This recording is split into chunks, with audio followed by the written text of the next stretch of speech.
You could turn those lights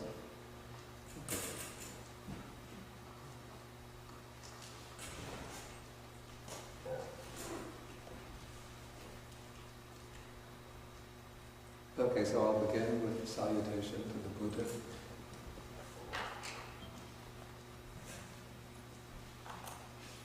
Namo tassa bhagavato arahato sama sambuddhassa. Namo tassa bhagavato arahato sama sambuddhassa. Namo tassa bhagavato arahato sama sambuddhassa.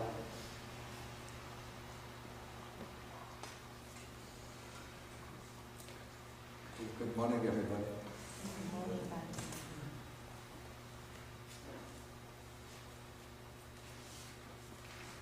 Okay, today we will be doing the Culagosinga Sutta, because that was announced by Bhaus in the email. It was the Culagosinga Sutta. Sutta 31 and 32. Excuse me? 31 and 32. Right, okay. Because I realized I had Sutta number 30 originally on the list, but then I think I took that off last week so that we could catch up. Okay, so this is a sutta which doesn't have a very deep philosophical content, but rather it's important because it shows the kind of harmony that should exist, firstly within the Sangha as the monastic order, but also it serves as a kind of what I would call a model for harmony in human affairs in general. Though it's very seldom that one finds such a high degree of harmony, even when you have a small group of monastics together, there's almost bound to be some reason for quarrels and disputes to break out. Was that so?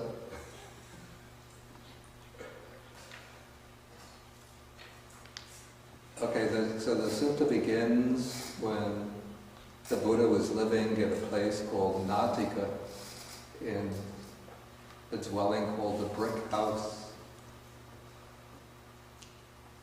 And on that occasion there were 3 monks.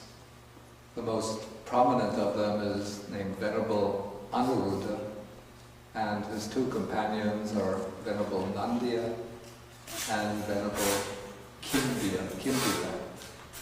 Okay, so they were all living together in a place called the forest or woods of the Gosinga sal trees. The sal tree, it's a very beautiful tree that grows in northern India. It has a very sweet scent, very beautiful flower. And so when all the trees are blossoming, then the forest becomes pervaded by this almost divine scent.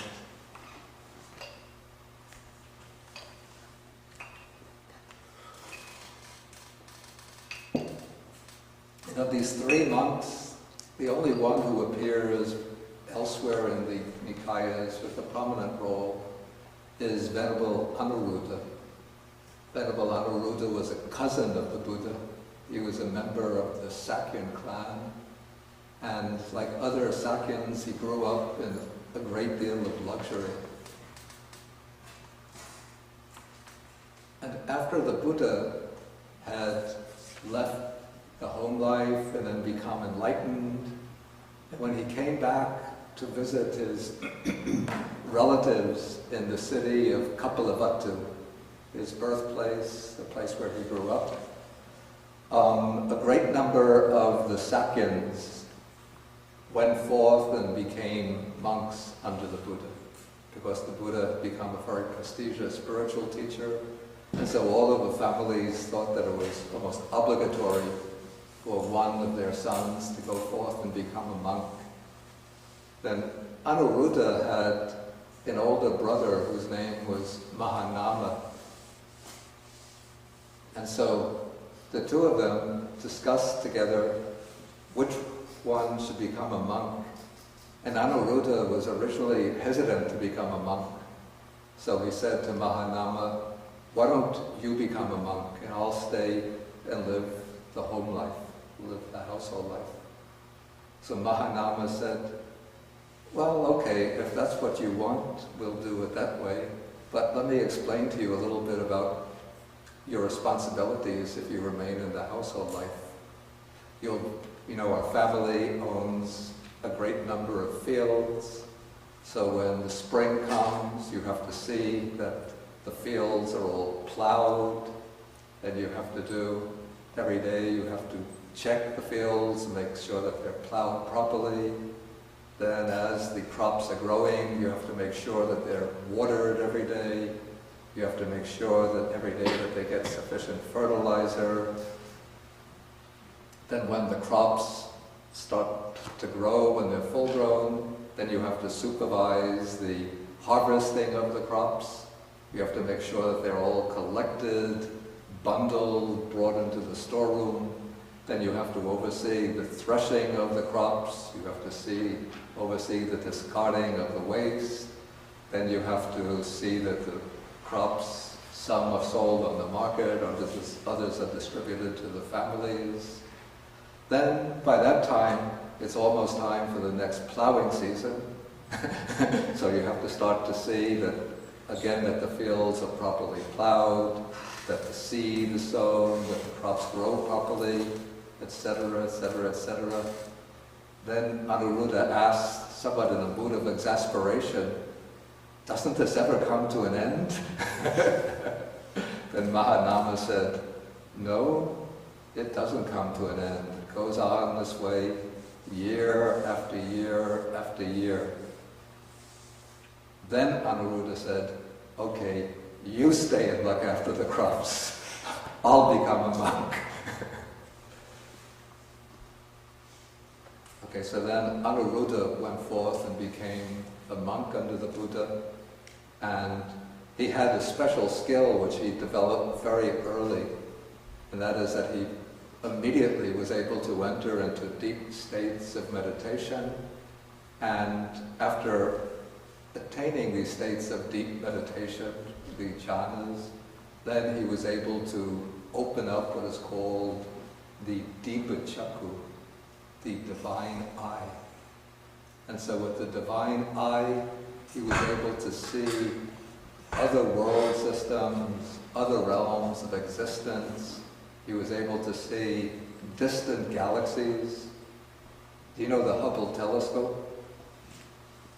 What would it be like to have, you don't really have to rely on a telescope, but you just go into kind of deep meditation, and then you just open up a Hubble telescope within your own inner vision, and then you can see distant galaxies, and you move your vision out to those distant galaxies, then you see beyond them other galaxies, and you move further out to those galaxies.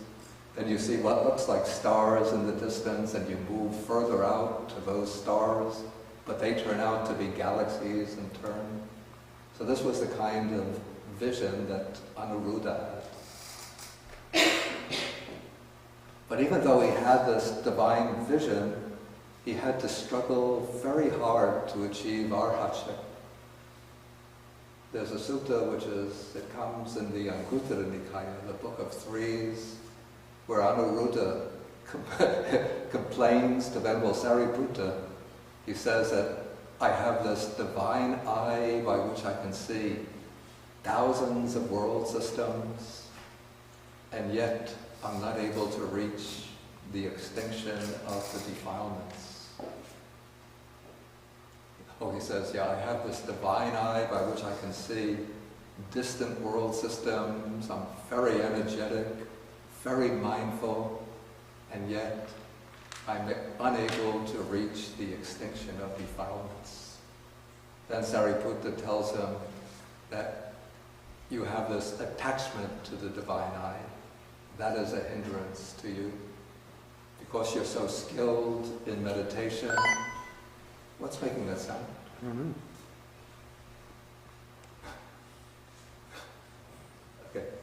Because you're so skilled in meditation, that's bringing a subtle mana, a subtle conceit in you, and the fact that you haven't reached the extinction of the defilements, that's causing a subtle excitement or a subtle worrying in you, or restlessness. So you should get rid of your attachment to the divine I. You should get rid of your pride because of your skill in meditation, and you should stop worrying that you haven't reached the extinction of defilements, but just continue to practice in a very straight way. And so Anuruddha then followed the advice of Sariputta, and then before long he was able to reach the extinction of the defilements. But even during that period when he was practicing, several times he had to be helped by the Buddha. We have in the Majjhima Nikāya, there is a sutta that comes towards the end, I think it's 127, 128.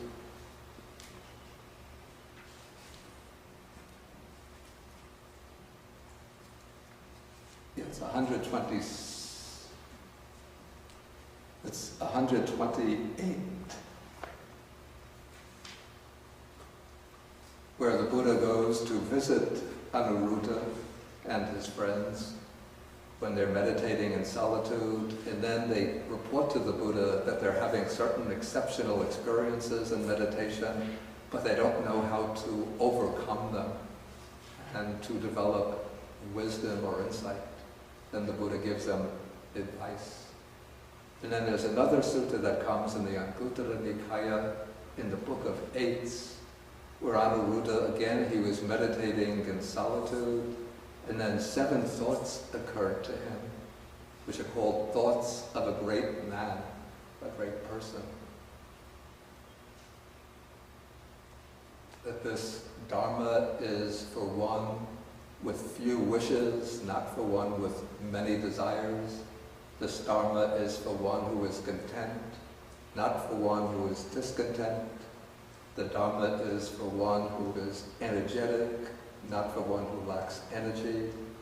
The Dharma is for one who is fond of solitude, not for one who is fond of company. The Dharma is for one who is energetic, not for one who lacks energy. The Dhamma is for one who is mindful, not for one who lacks mindfulness. For one who has samadhi, concentration, not for one who lacks concentration. And for one who has wisdom, not for one who lacks wisdom. So those were 7 thoughts of a great person that Anuruddha had. Then the Buddha came to Anuruddha, I think by supernormal power, and told him that he should remember the 8th thought of a great person. And that is that this Dhamma is for one who delights in the absence of mental proliferation,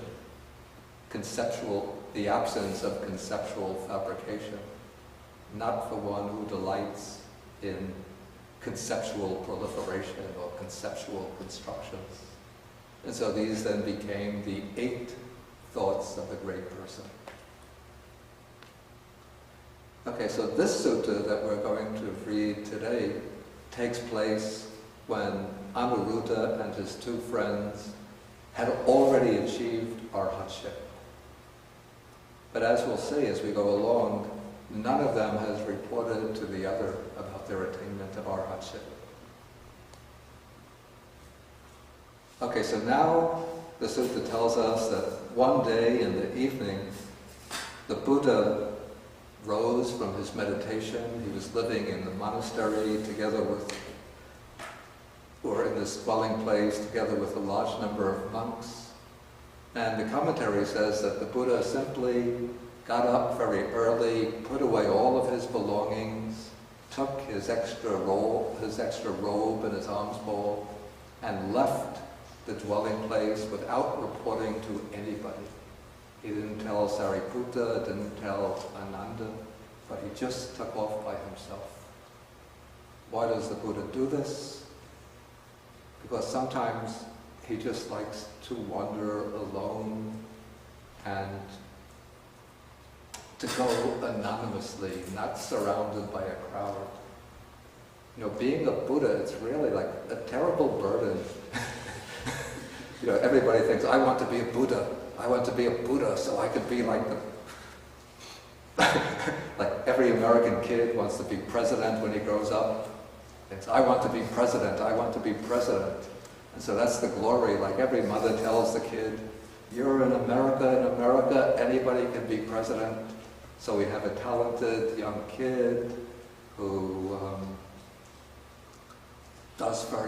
he's very successful in school, goes on to college, the best college, goes on to Harvard Law School, gets his law degree, starts working his way up through the political ladder, thinking, I've got to be president, I've got to be president. He's popular, he wins the affection of many people, so when the convention comes, they nominate him for the candidate. He runs for well, first in the primary, he gets the primary selection, then he goes into the election, the presidential election, thinking, I've got to run. You know, during the campaign, you have to work like about 20, 21 hours a day, maybe 3 or 4 hours of sleep per night. Very restless sleep also, thinking what you have to do the next day. Until finally the election in November comes around, you win the presidency, then you get to be president, there's great celebration, all of your followers are popping champagne corks, celebrating for about 2 months, November, December, January, you're celebrating, very happy, making preparations to move into the White House, then you get into the White House, you have that first night, the great inauguration, balls and dancing and celebration and all the movie actors, movie actresses, prominent sports stars, musicians, personalities all come to your balls and everybody is so happy celebrating. But then the next day you step into the White House, you're eager, enthusiastic, but then there come the attacks, the criticisms, the obstinacy, the crises break out here, there. Oh, there's a problem with Iran, problem with Israel and Palestine, and problems with, could be Katrina or Gulf oil spills or this policy, that problem. And then you wonder, do I have to go through this another day? But you know, one always is attached to one's name and history, so then 4 years of that, you think you would just want to resign and go live in a monastery. But then you have to think, now the next presidential election is coming, I have to run for re-election. And one goes through this turmoil all again. Till then, if you win the re-election, and you go through another 4 years of that, then after 8 years you resign, and it seems all like a bad dream has passed. So being like a Buddha, it's, you know, it's a little bit like being like the American president, except that it comes not so much through personal ambition, but through great vows and great aspirations. But still you think, when I'm a Buddha, then I will be, you know, at the center of the spiritual universe. Everybody will be making offerings to me. I'll have so many hundreds of monastic disciples, maybe thousands of monastic disciples, hundreds and thousands of lay disciples. Devas will be coming to me. Brahmas will be coming to me. The kings of all of the states of India will be venerating me. But then when you get to be Buddha, you think, wow, I just want a little peace and quiet. Yeah, so every once in a while the Buddha thinks to himself, I'm tired of being surrounded by monks and nuns, lay followers, lay male followers, lay female followers, kings and princes and ordinary people and getting in these arguments with followers of the other sects, having to settle conflicts within the Sangha. Let me just go off and live in solitude.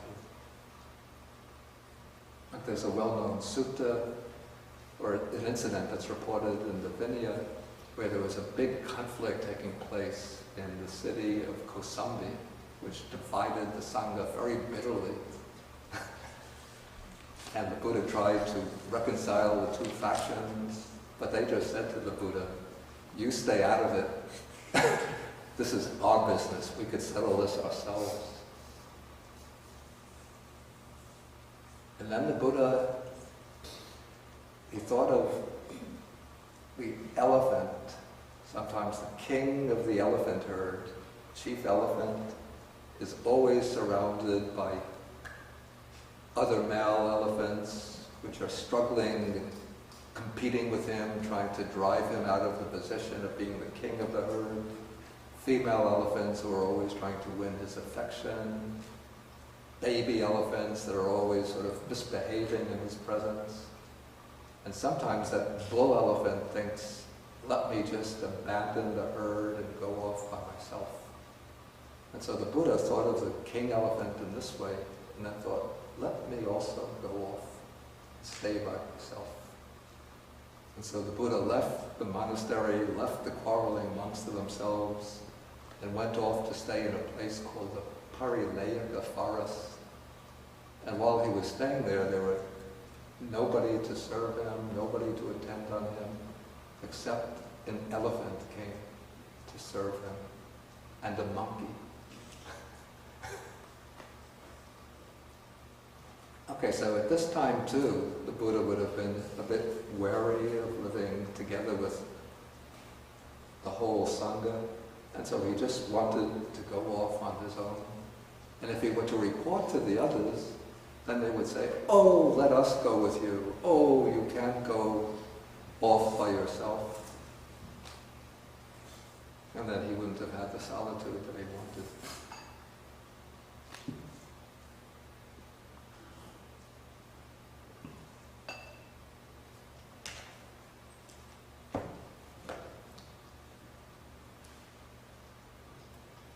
This reminds me of the time during my first years as a monk in Sri Lanka. I was living in this little temple. It's in the countryside, a little distance away from the village. And so I thought I wanted to go for a walk just to see what the village was like, to go past the village out into the countryside. I didn't quite know the conventions with the way that lay people interact with the monks or what they expect from the monks.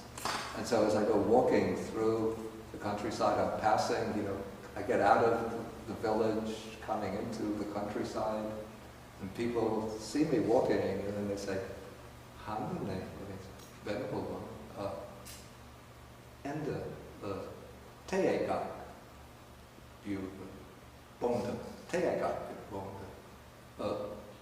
Bhante, please come to our house and drink a little tea. So you feel like you have to oblige them. So you go to the house, they serve you some tea, then they say, Handane, enda, wadinda, api pansala handru, hampavendraoni. Bhante, please come and meet the chief monk of our temple. And so to make them happy, you have to say, Handai, Hari, Kai, Kai. So you go to the temple, and you come to the temple, and the chief monk says, Teekak? Teekak owner? Would you like to drink a little tea? And of course, to be polite, you have to say, yes. So you drink a little tea and chat a little chit-chat with the chief monk till finally you take your leave and you depart, walk a little further, somebody else comes out from the house and says, Handru, Koheda Wadine, Bhante, where are you going?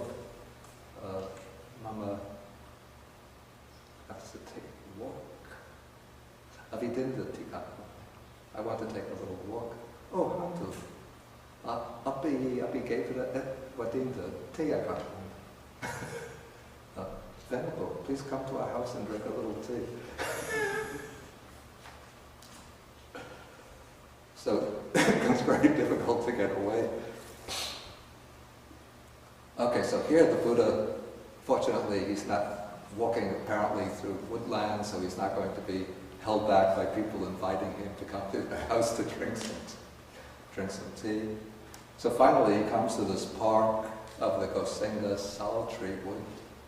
And then there's a park keeper here. It seems to be like a preserve, a reserve. And they assigned this park keeper in order to protect the park so that people from the village don't come to cut down the trees and take the wood to their house to use for firewood. Okay, so when he comes, then the park keeper sees the Buddha coming and he addresses him as recluse, ascetic. Do not enter the park. There are 3 young men here who are seeking their own good. In other words, these are like 3 ascetics living in the forest who are meditating to reach some kind of higher realization. And so he says, do not disturb them. Okay, but Anuruddha must have been tuned in to we call this the mind-controlled internet, mind-controlled television. And so he was able, with his divine eye and divine ear, to see what was taking place outside the forest, to hear this conversation. And so he would have come to the edge of the forest, and he told the park keeper, please do not prevent the teacher from coming in. This is our teacher, the Buddha. Okay, and so then Anuruddha goes to the other monks, reports to them, and then they all come out to meet the Buddha and sort of welcome him and lead him into the forest. Okay, then they bring him to their dwelling place, they show him the usual courtesies that are due to a teacher. They bow down to him, they provide him with water, they wash his feet, and then they exchange the courtesies, courteous greetings, and then the Buddha says to them, I hope you're not meeting any trouble in getting alms food. That's the ordinary way in which wandering monks would greet one another. Anuruddha says, we're keeping well, we're not having any trouble getting alms food. Okay, then the Buddha brings up the important topic of this conversation. He says, I hope that you are all living in concord, in harmony, with mutual appreciation, without disputing, blending like milk and water, viewing each other with kindly eyes or with friendly eyes. And we often meet this description in the text where it's sometimes contrasted with another description. That is the description of monks who are arguing and fighting. I think we'll see this in Sutta number 128.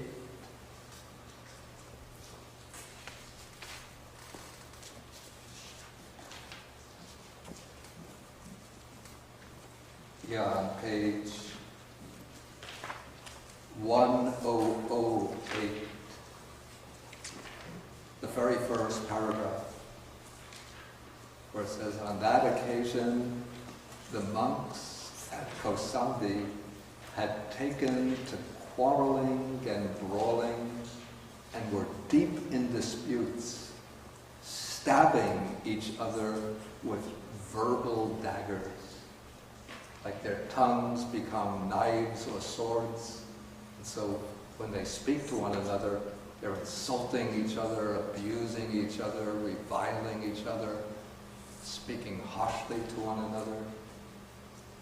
But in contrast, we have the monks who are blending like milk and water, viewing each other with kindly, friendly eyes. Okay, so Anuruddha replies that they're able to live together in this kind of harmony. And then the Buddha asks, how are you able to do so? Okay, then Anuruddha explains. He says, what I do, Bhante, is that I think it is a gain for me, a great gain for me, that I am living with such companions in the holy life, with such fellow monastics. Then he mentions 3 ways in which they live together in harmony. He says, I maintain bodily acts of loving kindness towards those venerable ones, both openly and privately. I maintain verbal acts of loving kindness towards them, both openly and privately. And I maintain mental acts of loving kindness towards them, both openly and privately. Okay, the key word here is the well-known word metta.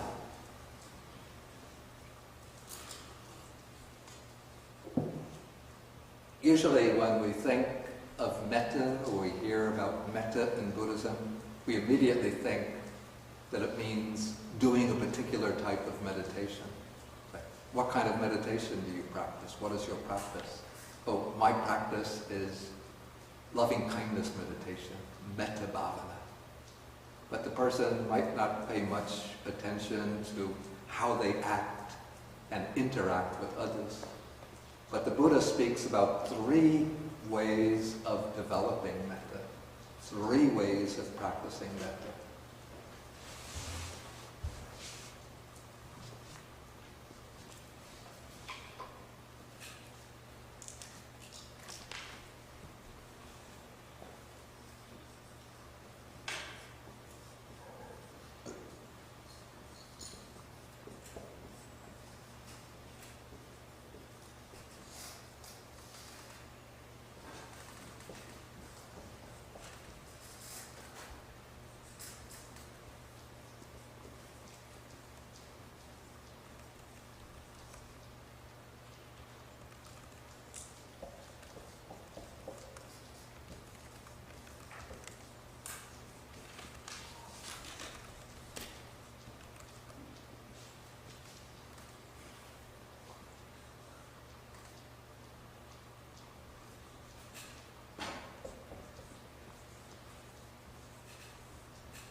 The 3 ways of practicing metta are metta kaya kamma, that's bodily action, which is, can you read it?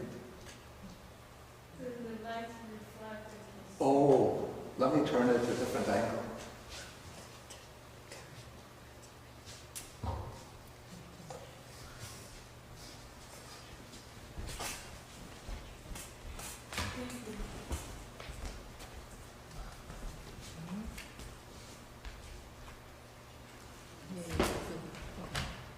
Is this better? Yeah. Is it better for everybody?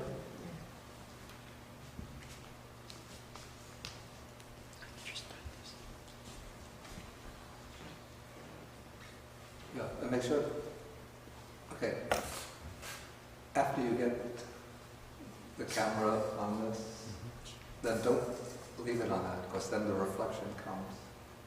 So, those people who are viewing on the internet have trouble seeing. Okay, so there's metta kaya kamma. That means loving kindness through bodily action. And metta vachi kamma, loving kindness expressed in speech. And metta mano kamma, loving kindness in thoughts.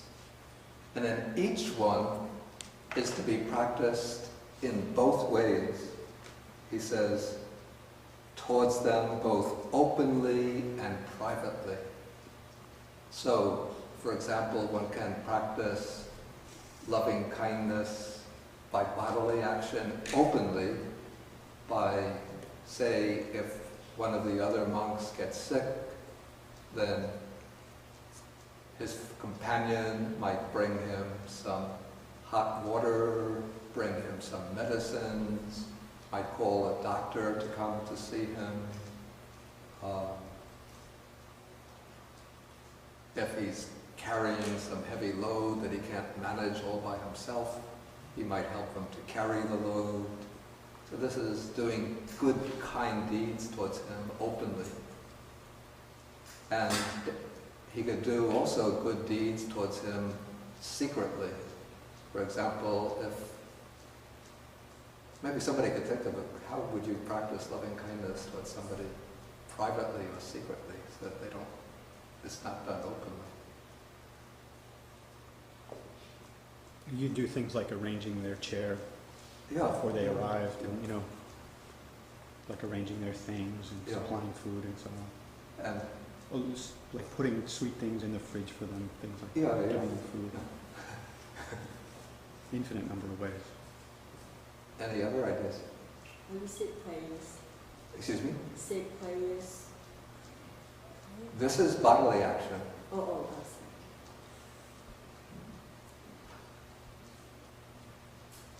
shovel the walk for them, if it's snowing or something. Yeah, okay, that's a good idea. Okay. Like sometimes... Or carry somebody's, my next door neighbor's an elderly lady, so like I'll put in her garbage things sometimes. Yeah, those are some good examples.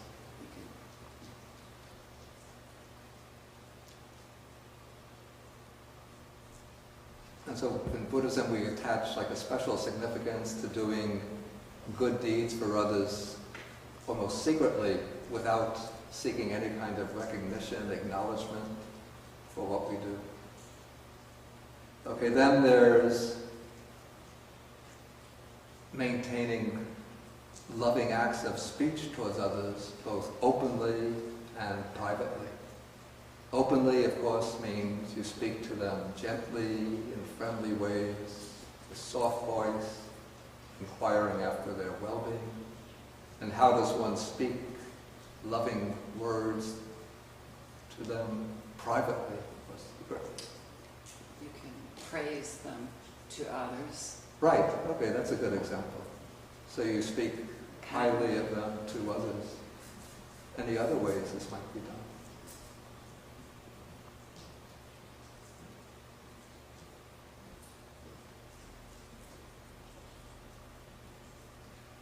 Any ideas?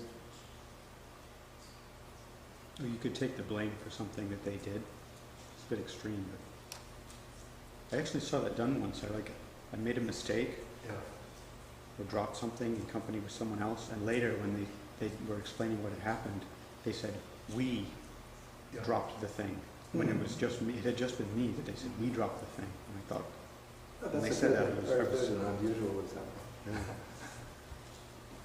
Any other ideas? Can you do it negatively by refraining when you really want to go after them? Or, I don't know. That would be more a kind of restraint, but there seems to be a positive action. Yeah. Anyway, I can't think of any myself. Well, you can advocate. Speaking as a mother, sometimes you can explain what someone did. The way, make it more understandable, or Oh, that's a good example. advocate. Or if somebody is, say, impinging on the rights or the well-being of one of your friends or contacts, or even just an acquaintance, and you regard this as being unfair, unjust, then you can speak up in defense of that person. Mm-hmm. It's not the same as praising them, but you are advocating for their rights, for their welfare. Or at least mitigating the harm. Yeah. So that's an expression of loving kindness in speech. Did you have some idea?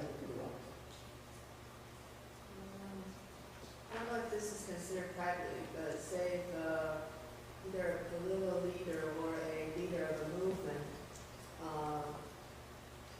give an idea through speech that will better the welfare of people Okay, this could be an example of a leader who speaks up on behalf of a great number of people. Not on behalf of, but say they speak of issues about climate warming, Yeah, global warming. yeah. It's not on any specific person, but Yeah. people will benefit from this philosophy greatly. Yeah, this is, I understand what you mean. Like say, people who are distant from our place of residence, people in India, Africa, who would be greatly harmed by increased global warming. So if we advocate the policies that will control global warming on their behalf, we say that this is an act of loving kindness, of speech. Or a teacher like you teaching the merits of loving kindness, and then we in turn do things. Yeah. So you're not specifically saying something, people don't really know that they're benefiting from your speech to us, teaching.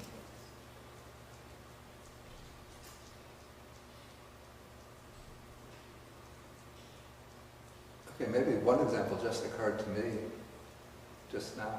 When you said that, maybe it's just exemplifies what you said, but it refers to a specific person. You know, it's a terrible thing that there's a woman in Iran, who's accused of adultery, You want to stone.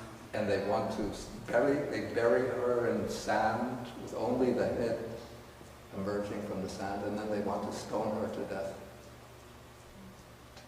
Now this organization, Abbas, has circulated a petition, spreading over the internet for people to sign, protesting against that, and then eventually they want to collect 100,000 signatures and then submit it to the authorities in Iran. I think I read that they're not going to stone her. They still want to kill her. They still want to kill her. Yeah, They're going yeah, to stone her. yeah. But there are some 15 other people who are sort of on the lineup to be stoned to death. I think that they haven't yet been convicted, but if they are convicted, then they will be subject to stoning to death. So the petition also covers them. Okay, so this is loving kindness, both openly and privately in speech. And then there's mental acts of loving kindness towards them, both openly and privately. Okay, here the problem is just the opposite. Mental acts of loving kindness towards others openly.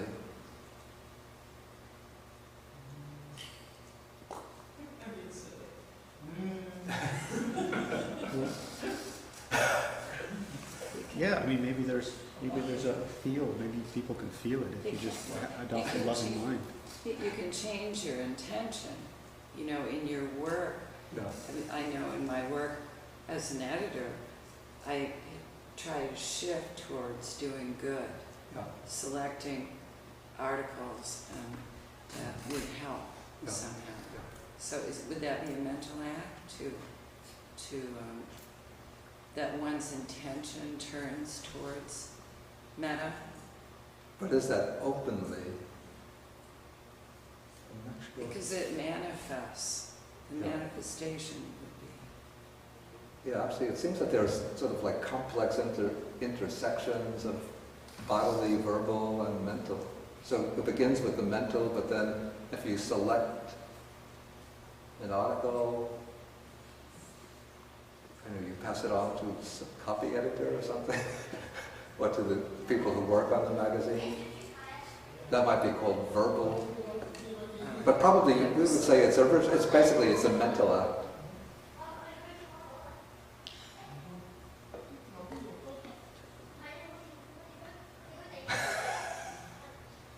Getting angry at those kids.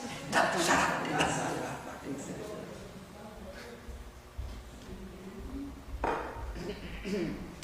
Well, there could be a refusal to speak against. You could publicly refuse to condemn or Yeah, but I think that be restrained. refusal to speak could be considered, even though one is not speaking, but it's a verbal act because it's a restraint over speech. And what I would think is that the mental act openly means that you radiate or generate loving kindness towards them when you're in their presence. Whereas when you do it privately, when you might be in your room and then you just think of them with loving kindness, particularly if one generates the loving kindness towards them as a meditative practice. Okay, so these three principles belong to a set of 6 principles that the Buddha teaches time and again in the suttas. They're called sometimes the 6 principles of cordiality and harmony and respect. I think you have them in Chinese. Is that what they're called? Okay. Excuse me? It's a poster on the wall. Yeah. Right there. That's right, yeah. Okay, so in the order in which they come in Pali, it's the loving kindness of bodily action, verbal action, mental action, then harmony through observing the same precepts, or observing precepts together, harmony through sharing one's gains. This is especially the case for monastics. Whenever one gets any kind of gains, even things on alms round, like the content of a bowl, the alms bowl, then one should share it with the other monks. And then there's the harmony in views, having a common understanding. In the case of Buddhism, based on the 4 Noble Truths, the 3 characteristics. Okay, but here only 3 of these are mentioned. Then Anuruddha goes on to explain more concretely how they're able to live in harmony. This is expressed very beautifully. He says that, when they're mixing together, he says, he thinks, why should I not set aside what I wish to do and do what these venerable ones wish to do? And he says, then I set aside what I want to do and I do what they want to do. In this way, even though we are different in body, but we become one in mind. This isn't intended as a kind of metaphysical proposition that we all have one mind and only the bodies are different. But it's more, you might call this a common sense proposition, that we all agree to agree on what we're going to do. Instead of putting forward our own purposes, our own intentions, I find out what the others want to do, and then we reach a kind of consensus. And so each one submits to the will of the others. And since they're all people of wisdom, loving kindness, who seek the good of the group, you don't have to be aware that one is going to be exploiting the others and trying to use the others to fulfill his own private ends. The basic sort of underlying principle of American democracy, modern democracy, is that society consists of different factions, people with different interests. Each person is pursuing his own self-interest, and each group is pursuing its self-interest. Sort of the theory is that when everyone pursuing their own self-interest gets together to form a society, a state, somehow there's like this magic, what they call it, the invisible hand. This is behind the market or behind the state. Marketplace. Invisible hand of the marketplace? Yeah, the invisible hand of the market. But also it's supposed to be like the invisible hand in the democracy that ensures that each person pursuing their own self-interest or the interest of their group, somehow all of these interests will balance each other out, and so everybody will gain from it. But does it work in reality? It depends on how much money one has and the power of the particular organization to which one belongs, the power and wealth. But here, this shows, I think, the true way in which the interests of all is served, is that is when each one seeks not his own self-interest, but the interest of the group. And this way they can truly harmonize and truly promote the well-being and harmony of the group.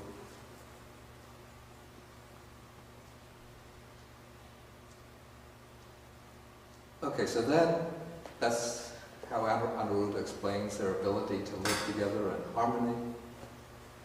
Okay, then the Buddha asks, I hope that you all abide diligent, ardent, and resolute. I have to say, it seems to me that something was a bit misplaced in the way the sutta has been transmitted, because this expression, dwelling diligent, ardent, and resolute, usually refers to the dedication to meditation practice.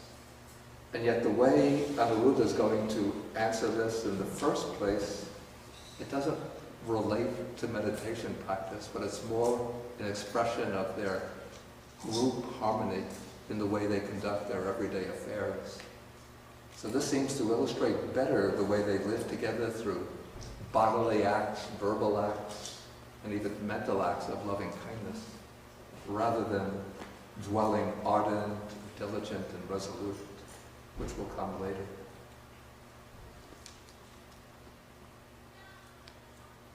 So, anyway, in reply to that question, Anuruddha replies that this is the way they live, diligent, ardent, and resolute. Then he explains their routine on the alms round.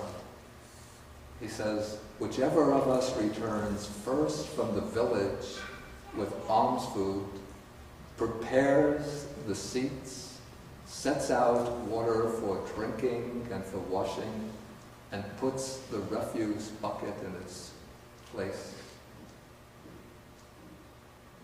So apparently they go out separately on alms round, which might be the old style in which it was done. Nowadays, usually when monks living in a monastery, even it could be a large monastery with 100 monks, when they go out on alms round, they'll usually go in large groups in a single file line. But here, since they're apparently going separately in separate directions, they come back at maybe slightly different times, and then they have the seats put away, and so then they have to set up the seats, and they don't have tap water, but they have to go maybe to a well, or to a storage place where they keep the water, take the water for drinking, and then other water for washing, and then they put out something like a garbage bin for any food that will be left over. Okay, then the one who returns last, if he doesn't get enough alms food himself, he could eat the food which is left over. Otherwise, if there are leftovers, then he will put it into the refuse bucket and then throw it away where there's no greenery, or he'll put it into water where there's no life. Actually, it seems to me that the better way to put away the excess food is to put it someplace in the woods or the forest where animals will get it. But one has to be careful what kind of animals there are, because where I used to live in Sri Lanka, we used to have the problem with the monkeys. Terrible, terrible creature. So, the place where I was staying, we first used to put the food out, and then the monkeys would come, and they would eat it and fight amongst themselves. And usually it's the big, tough monkey always has to get the food first and push away the smaller monkeys. And he makes first claim on the best food. If he sees a smaller monkey coming to get the food. Have you ever seen monkeys in the wild? Not even in Taiwan? Are there monkeys in Taiwan? There are. He'll come and chop, show his teeth, snarling and show his teeth.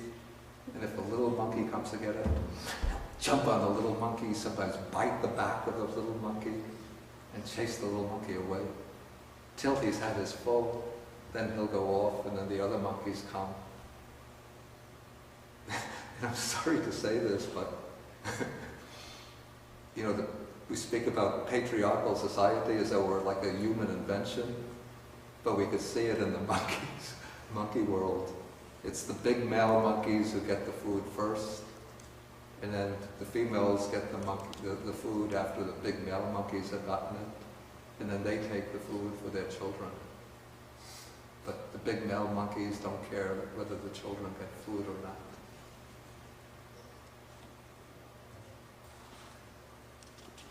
And then what happens if the monkeys are not given their regular food?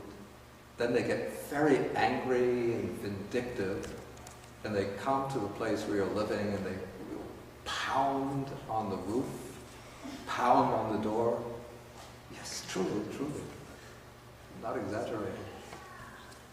And the place where I was staying, there was this kind of, the roof was made out of these asbestos corrugated tiles, and they would go to the edge of the roof and pick it up if they didn't get enough, and they would pound it. And usually, often after the meal, I want to take a little quiet rest. And so I would be lying down, resting, and then suddenly I hear this stomping on the roof. Then they come to the edge of the roof, and then we get this heavy pounding.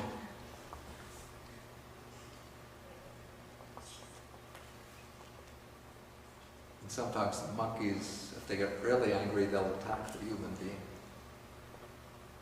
They don't really intend harm for the human being, but they just want to get some kind of vengeance if you're not feeding them properly. So that's why it's a little risky to put the food out if there are monkeys around. You have to keep... If you want to feed the monkeys, you have to walk some distance and then feed them at some distance so that they don't create a disturbance around one's living place. Okay, so he says the one who comes last will throw the food away where there's no greenery, or put it into water where there is no life. Then he puts away the seeds, the drinking water, and the washing water. He'll put away the refuse bucket after washing it, and then he'll sweep out the refectory. Okay, then, this is a problem we don't quite have in the US, but in the traditional society where we don't have running water coming through the tap, there's water to use in the toilets, water to use in the kitchen for washing utensils. And so sometimes that water runs low, and so if one sees that it's running low, then one should take the vessel to the place where one stores the water, fill it, and bring it back.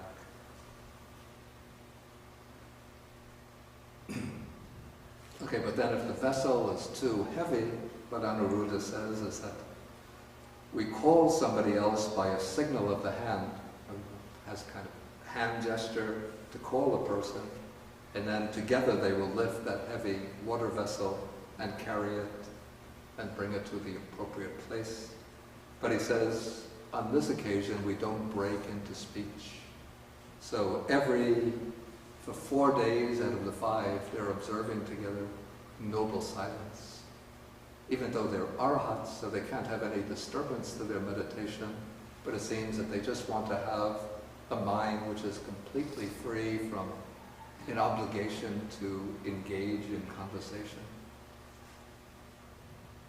And especially for maybe worldly people, even monks who are living meditative lives, sometimes if one person starts speaking, the other person will have to reply, then that will spark off a conversation which will develop, unfold, and then the talk goes on and on and on, maybe for an hour, 2 hours, and then when you leave the conversation, the mind is disturbed and it takes very diligent practice to settle it again. So he says, during these days we don't break out into speech, but every 5 days we sit together throughout the night discussing the Dharma. So he says that is how we abide diligent, ardent, and resolute. Okay, then the Buddha says, while you abide thus diligent, ardent, and resolute, have you attained any superhuman state, any distinction in knowledge worthy of the Noble One, a comfortable abiding or a dwelling at ease? see, Anuruddha's explanation here, a statement of what they're doing, doesn't indicate their practice of meditation explicitly. And yet the Buddha's question, while you're dwelling thus diligent, ardent, and resolute, he's asking whether you have achieved anything. And yet he hasn't touched on the meditation practice. It seems almost as though a paragraph had fallen out from the sutta, in which they explain how they conducted their meditation. Of course, now Anuruddha replies by answering how they've attained what is called an uttari manusa dhamma, which means a superhuman state, an alam arya jnana dasana viseso. That's some excellent attainment of knowledge and vision, worthy of the noble ones. And then he says, here, Venerable Sir, whenever we want, secluded from sense pleasures, secluded from unwholesome states, we enter and dwell in the first jhana, the first meditative absorption, accompanied by applied and sustained thought with rapture and pleasure born of seclusion. That is a superhuman state, a distinction in knowledge and vision that we attain as we dwell diligent, ardent, and resolute. Okay, then the Buddha asks whether you've achieved any higher distinction in knowledge and vision. And Anuruddha explains how they've all achieved the second jhana, third jhana, fourth jhana.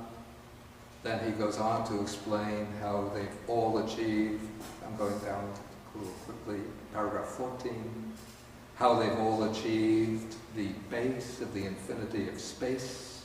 This is the first of the formless meditations. Then he goes on to explain how they've all achieved the base of the infinity of consciousness, the base of nothingness, the base of neither perception nor non-perception. So they've all achieved the 4 jhanas and the 4 formless meditations.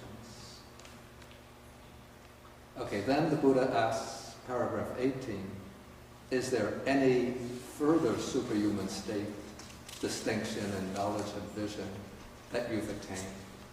And Anuruddha explains how they have all achieved the attainment of the cessation of perception and feeling. So he says, whenever we want, by completely surmounting the base of neither perception nor non-perception, and we enter and dwell in the cessation of perception and feeling, and then he indicates that they've all achieved the destruction of the defilements. In other words, that they've all achieved arhatship. So he says, and our taints are destroyed by our seeing with wisdom. So this is another superhuman state that we've all attained. And then he says, we do not see any other comfortable abiding or dwelling at ease, higher or more sublime than this one. Then the Buddha confirms this and he says, good, good, Anuruddha, there is no other comfortable abiding higher or more sublime than that one. Okay, then the Buddha apparently gives them some further talk in order to, it says that he instructed, urged, roused, and gladdened them. But since they're all arhats, they don't really have to be urged or roused. But this is just a stock expression to indicate that the Buddha gave them some talk to inspire them. Okay, then the Buddha decides that it's time to leave, so he gets up and departs. And the other monks go with him part of the way and then turn back. Now I'm in paragraph 20. And then this is an interesting part of this sutta. The 2 other friends of Anuruddha, Venerable Kimbila and Venerable Nandiya and Venerable Kimbila, say to Anuruddha, they ask him, have we ever reported to you that we have obtained those attainments which you yourself ascribe to us in the presence of our teacher, the Buddha? And so this is interesting because I have to say nowadays, somebody maybe does a little meditation, maybe do an intensive course, an extended course, 1 month, 2 months, and then they're always thinking, oh, have I gotten enlightenment? Have I gotten enlightenment yet? And then maybe, they go to the teacher, they report their experience, maybe the teacher says something like, mm-hmm. And then they say, the teacher is saying that I've gotten enlightenment. Oh, so-and-so has practiced under this teacher, that teacher, and he was confirmed by this one is getting enlightenment, by that one is getting enlightenment. And so then, it goes out on the internet and broadcast all over the world so people know that such and such a person has studied with this one, that one, and he's been confirmed to have reached enlightenment under those teachers. But here, these are 3 very advanced meditating monks who've been good friends maybe for years, and they don't even report to one another about their attainments. There's another story that comes in Visuddhimagga about, not quite up to this level, but 2 monks who were very good friends, and one of them observed what is called the sitting practice. The sitting practice means that it's a vow that one makes not to lie down to sleep, but one sits in the sitting posture. And so when one really masters it, one doesn't even lean against the wall, but one is able just to sit in the ordinary meditation posture, and one is able to fall asleep maybe for a few hours, and that becomes enough so that when one wakes up, one is refreshed. I know of a few very advanced meditation masters who have observed that. Back in my very early days as a monk, when I heard that some advanced meditators have done that, I have to try it myself. So I leaned against the wall of my bedroom or the cottage where I was living. And after about 15 minutes, the pillow starts singing a song. We are lonely for your head tonight. Wouldn't you like to lie down? And I look at the pillow and say, did you say something? And then the pillow says, why are you avoiding us tonight? Did we do something offensive to you? Did I insult you or hurt you in some way? And I said to the pillow, I'm sorry. I didn't mean to leave you all alone tonight. Let me keep you company. Then the next morning I thought, what a lazy fellow. Tonight I will do it. Make a vow to stay up all night. But didn't succeed. The song of the pillow was just too sweet and enticing. Okay, so, I'm sorry, I got a little distracted. So, of these 2 monks who were friends, one of them observed the sitting practice, and since they were living each in their own kuti, their own little hut, for all the time, the one who was observing the practice never told his friend that he was observing this practice. And the friend, of course, didn't even know that his friend was observing this practice. But one time they were traveling together and they had to stay overnight at some monastery. And the monastery, the guest master in the monastery said, I'm sorry, but we don't have separate rooms for you tonight. We'll have to put you, both of you, in the same room. And so 2 monks went into the same room. They would have sat meditating during the early part of the night. And so the monk who was not observing the sitting practice probably got tired first, and he lay down to go to sleep, whereas the other monk remained in the sitting posture. Okay, then in the middle of the night, the monk who was lying down got up, and he noticed his friend sitting in meditation. And he said to him, he must be observing the sitting posture. He said, the sitting practice. He said, are you an observer of the sitting practice?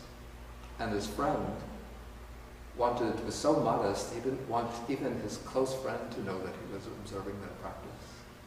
And so he decided, even though he had made that vow, in order to protect his sort of privacy and to maintain his modesty, he lay down on the bed and said, no friend, I had just come back from going to the latrine, and I was just sitting for a few moments before lying down again.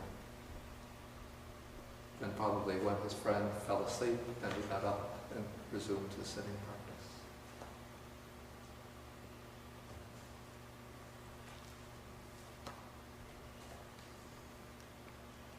Okay, so coming back to the sutta, Anuruddha now explains that, he says that even though you never reported to me your attainments, but I have used my own mind in order to look into your minds. This is the power of knowing the minds of others, and I have known that you have achieved those attainments. And then Anuruddha also had frequent conversations with the deities. Maybe you believe this, maybe you don't. But this is what was reported. And the deities would be able to read the minds of human beings, and they knew that his friends had reached these various meditative absorptions and arhatship, and they had reported this to Anuruddha. Okay, so that ends the conversation between the monks. And now a certain spirit, I think this is a yaksha, one of the fierce spirits, comes to the Buddha and tells the Buddha that it is a gain for the Vajjayans. The Vajjayans will be the people, the residents of that state where these three monks are living.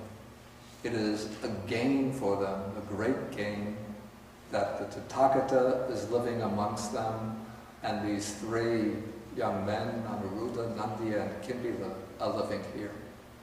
So when the yaksha, Diga Parajana, exclaims this, then the earth gods utter that same exclamation, then that same exclamation goes up from one realm of the gods to another realm of the gods to another realm of the gods, until the deities of the Brahma world shout out, it is a gain for the Vajjayans, a great gain for them, that the Buddha is living amongst them and these three young monks. And so at that time, these venerable ones were known even as far as the Brahma world. Okay, then the Buddha tells this yaksha, this spirit, so it is, so it is. And then he says, this is quite a moving passage, if the clan or family from which these three young men have gone forth into the homeless life, remember these young men with confident heart, with a mind of faith and devotion, that will lead to the welfare and happiness of that clan, that family for a long time. And if the people in the retinue of that clan remember these young men in this way, if the people in the village, the town, the city, the country remember these, think of these young men in such a way, that will lead to the well-being and happiness of the country for a long time. If all of the members of the Kshatriya clan, the nobles or aristocrats, remember them, that will lead to the welfare and happiness of the nobles. And so for the Brahmins, the merchants, the workers, remember these three clansmen with trusting hearts that will lead to the welfare of the Brahmins, the Vaishyas, the Shudras for a long time. Then if the whole world with its gods, Maras, Brahmas, and so on, remember these three young men with trusting hearts, that would lead to the welfare and happiness of the world for a long time. And the Buddha says, see how these three young men are practicing for the welfare and happiness of the many, out of compassion for the world, for the good welfare and happiness of the gods and human beings. Okay, and that is the end of the sutta. Okay, if anybody has any questions, then please feel welcome to ask.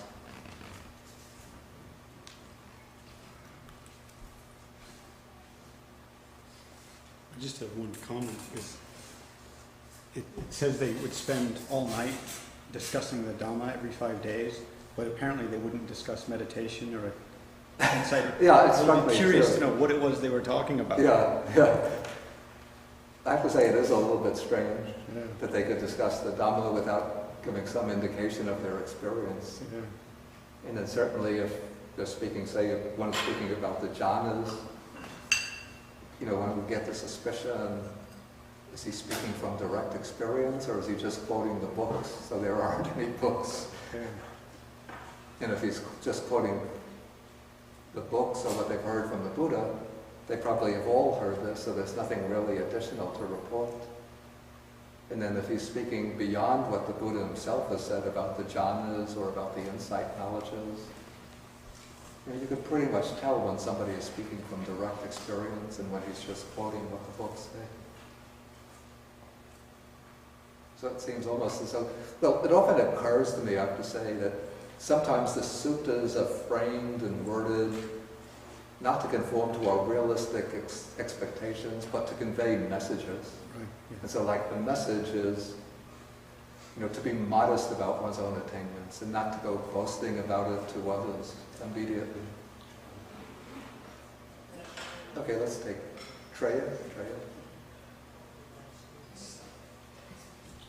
It's a bit rude to go looking into someone else's mind. It always strikes me like he heard it. That's why it strikes me as really rude.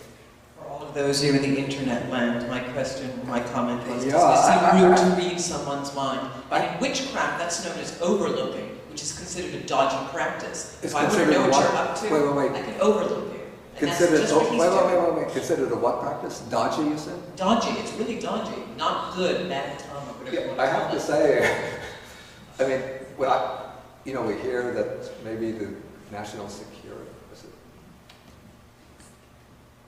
Security Agency is listening in on our phone calls. We don't expect morality from them. Yeah. I have to say, it's just a comment I've noticed. Yeah, I mean, it struck me too. Yeah. But, well, the Buddha doesn't. Yeah, all three of them are arahants. So. And it's not only that the Buddha does it with monks that he knows to be arahants. Sometimes, he finds, what is that monk thinking about?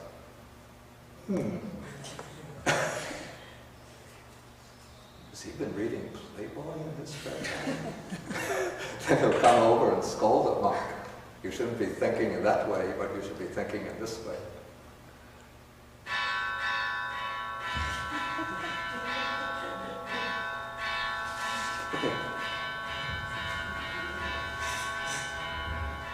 I was struck with the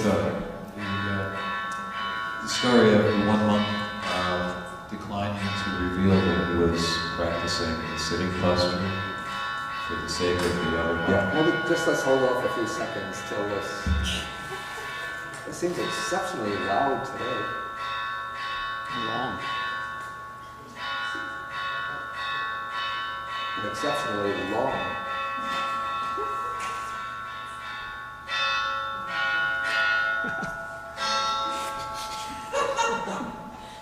Okay, please.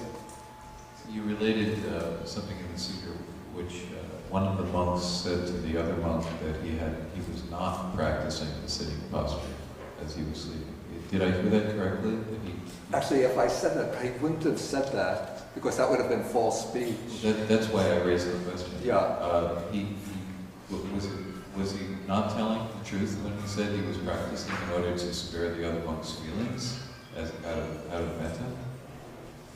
It just struck me that, of course, I'm just relating this story from a vague recollection of it. I didn't, review the story before I came to the class. But almost certainly he would not have spoken falsely. But he would have done something so that without speaking falsely, he would have dispelled the impression that he was observing the sitting practice. That's pretty clever. I'll have to check out the story on that point. Does anybody have a copy of Visuddhimagga with them? Yes, okay, Richard? Well, but in that case, instead of speaking falsely, isn't he signaling or acting falsely? I mean, it's still a false communication.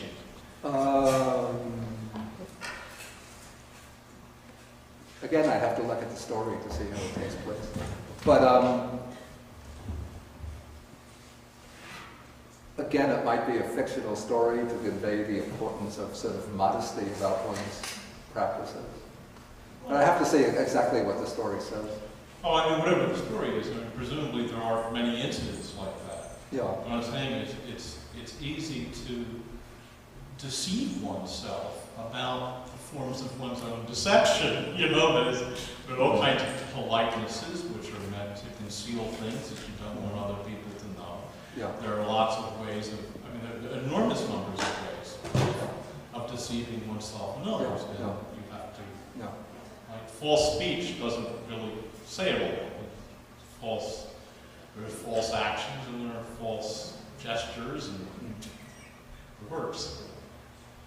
I'll have to take another look at the story.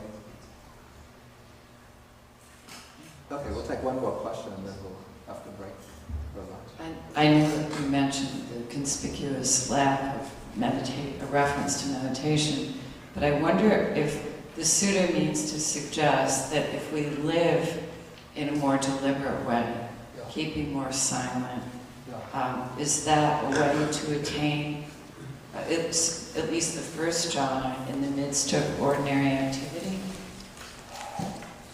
I'd say certainly the kind of way in which the monks conduct themselves is to be understood as conducive to their meditative attainments. But usually the expression dwelling, diligent, ardent, and resolute, it's almost a standard part of the way the suttas are framed, that it's connected with the practice of meditation. And yet, it seems as though something had been dropped from the sutta, or had been missing. That's what I would have expected to see something. It could be something like there's a passage on what's called wakefulness, where they dwell during the day, sitting and walking back and forth, and sitting, and then they lie down in the middle of the night, mindful and clearly comprehending, and then they wake up in the last part of the night, and then they spend the time sitting and walking back and forth. And usually that's dispelling, removing obstructive states from the mind, which means defilements. But since these are arhats, they wouldn't have obstructive states anymore. Okay, let me just take the one internet question, then we will break for lunch. Can right view and wrong view live in harmony? I think he means, can people with right view and wrong view live in harmony? I think it depends on the degree of harmony. If people have different views, if the wrong view is not a very grave or serious wrong view that will lead them to morally disruptive conduct, I say they can achieve a fair degree of harmony, providing they behave properly. But at a higher level, maybe that they can't live together harmoniously.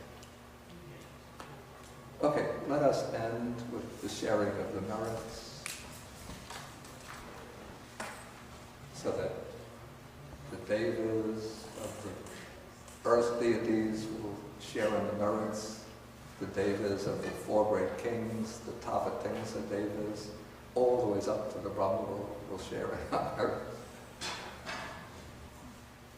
Akasata Chabhumata Deva Naga Mahitika Punyamtam Anumoditva Chiram Rakantu Sasana Akasata Chabhumata Deva Naga Mahitika Punyamtam Anumoditva Chiram Rakantu Desana Akasata Chabhumata Deva Naga Mahitika Punyantam Anumoditva Chiram Rakantu Mam Param Etavatacha Hehi Sampadam Punya Sampadam Sabbe Devanumodantu Sabbe Bhudanumodantu Sabbe Sadanumodantu Sabba Sampati Siddhya Bhavagupadhaya Vichetato Etantare Satakaya Upapanna Rupya Rupicha Lasanya Samino Dukkha Pamochantu Kosantu Vibhutim.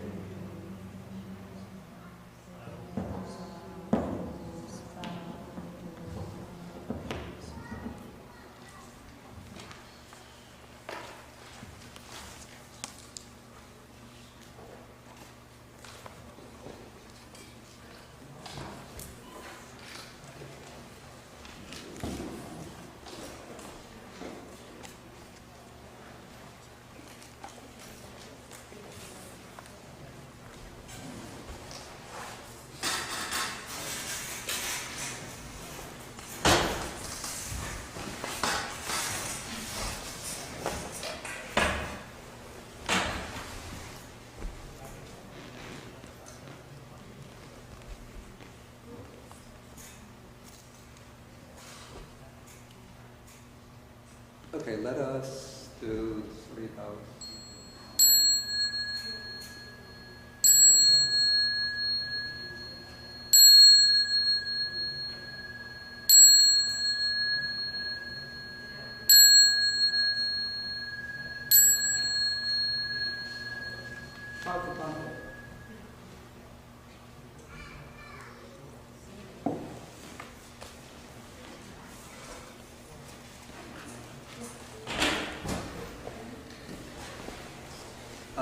One thing I just wanted to mention, maybe some of you know that we have an organization that we call Buddhist Global Relief. It's a Buddhist-based relief and development organization providing assistance to poor communities around the world, especially by way of providing food relief and educational assistance. If anybody doesn't know about the organization and would like to know more about it, Kim Baden, could you raise your hand? Yeah, she has some flyers, brochures about the organization. And if you think, especially we are looking for some volunteers who would like to help the work of the organization, so you can learn about our work, and if you think you have some of skills that could contribute to the benefit of the organization, please feel welcome to lend your assistance to us. Do you want to say anything? Yeah, just very quickly. We are an all-volunteer organization. Yeah, please put the... We are an all-volunteer organization, and we just finished our fiscal year from July 1st of 2008 to, I'm sorry. No, we finished from 2009 to... Yeah, 2009 to June 30th, and our administrative ratio is about 2 to 3%, which means that out of every dollar that you donate to the organization, basically 97% is going to the poor.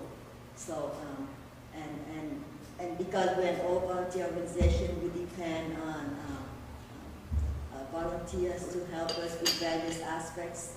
And we do have an application that we share with new volunteers as to different areas that you could help. But basically, mainly in the IT area, like website, we need a lot of help there. We need help in like fundraising, and we kind of like starting our fundraising effort as we speak now. So we would really appreciate and thank you so much for all of your support up to this point. Yeah, in the 2 years of our existence, we've launched about 20 projects.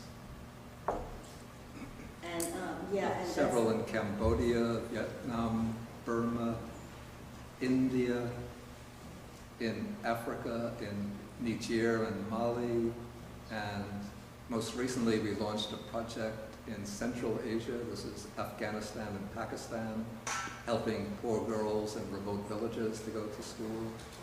And we also about to start a project in the United States to help distribute food to food kitchens, which will provide to poor people who can't purchase their own food.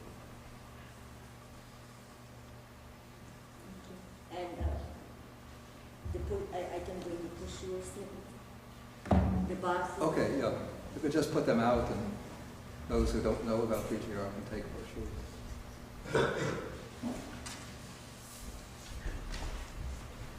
We have brochures in both Chinese and English, so.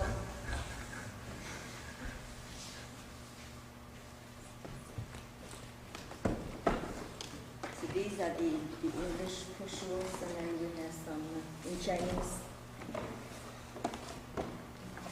So you're welcome to